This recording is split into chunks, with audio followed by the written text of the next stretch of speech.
ગઈકાલથી આમ આદમી પાર્ટી દ્વારા કિસાન બચાવ પદયાત્રાનો પ્રારંભ ગીર સોમનાથથી કરવામાં આવ્યો છે। સભાઓનો દોર ચાલી રહ્યો છે અને થોડાક દિવસ પહેલાં આમ આદમી પાર્ટી સાથે છેડો ફાડનાર ખેડૂત નેતા રાજુ કરપડા દ્વારા આ કિસાન બચાવ પદયાત્રાને લઈને ટિપ્પણી કરવામાં આવી અને કહ્યું કે પહેલાં આમ આદમી પાર્ટીના નેતાઓએ બાલ મંદિરથી શરૂઆત કરવી પડશે, ખેડૂતો કઈ રીતે તેમને બચાવી શકાય તે માટે। આ નિવેદન બાદ હવે આમ આદમી પાર્ટીના નેતા પ્રવીણ રામે રાજુ કરપડાને શું જવાબ આપ્યો છે, વિગતે વાત કરીએ। વૈષ્ણવજન તો તેને કહીએ જે પીડ પરાઈ જાનાને રે। નમસ્કાર દર્શક મિત્રો, નવજીવન ન્યૂઝમાં આપનું સ્વાગત છે। હું છું ફૈઝાન। એક તરફ આમ આદમી પાર્ટી દ્વારા કિસાન બચાવ પદયાત્રાની શરૂઆત કરવામાં આવી છે, બીજી તરફ રાજુ કરપડા દ્વારા થોડા દિવસ પહેલાં સુરેન્દ્રનગરના મૂળી તાલુકામાં જે ખેડૂત સંમેલન યોજાયો હતો તેને લઈને આમ આદમી પાર્ટીની કિસાન બચાવ પદયાત્રા સામે પ્રહાર કર્યા હતા અને કહ્યું હતું કે આમ આદમી પાર્ટીના નેતાઓએ ખેડૂતો માટે કેવી રીતે લડવું તે માટે બાલ મંદિરથી અભ્યાસ કરવો પડશે અને અભ્યાસ કરીને ત્યારબાદ આ લડત છે ખેડૂતોને નિર્ણાયક અને પરિણામલક્ષી બને તે માટે કામ કરવું પડશે।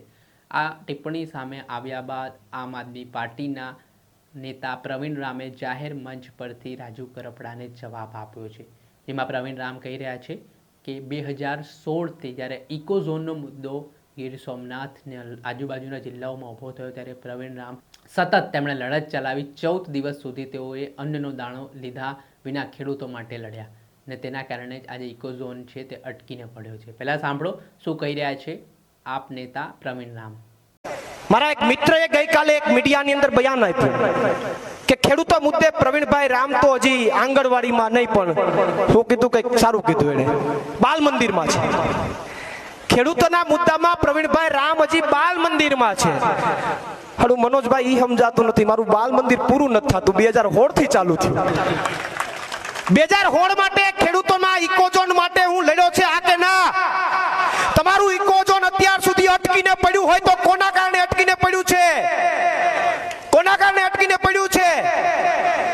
2016 થી ખેડૂતો માટે, ગુજરાતના ખેડૂતો માટે લડું છું સાહેબ। 14 દિવસ સુધી આ પ્રવીણ રામે શરીરમાં અન્નનો દાણો નથી લીધો આ ગીરના ખેડૂતો માટે।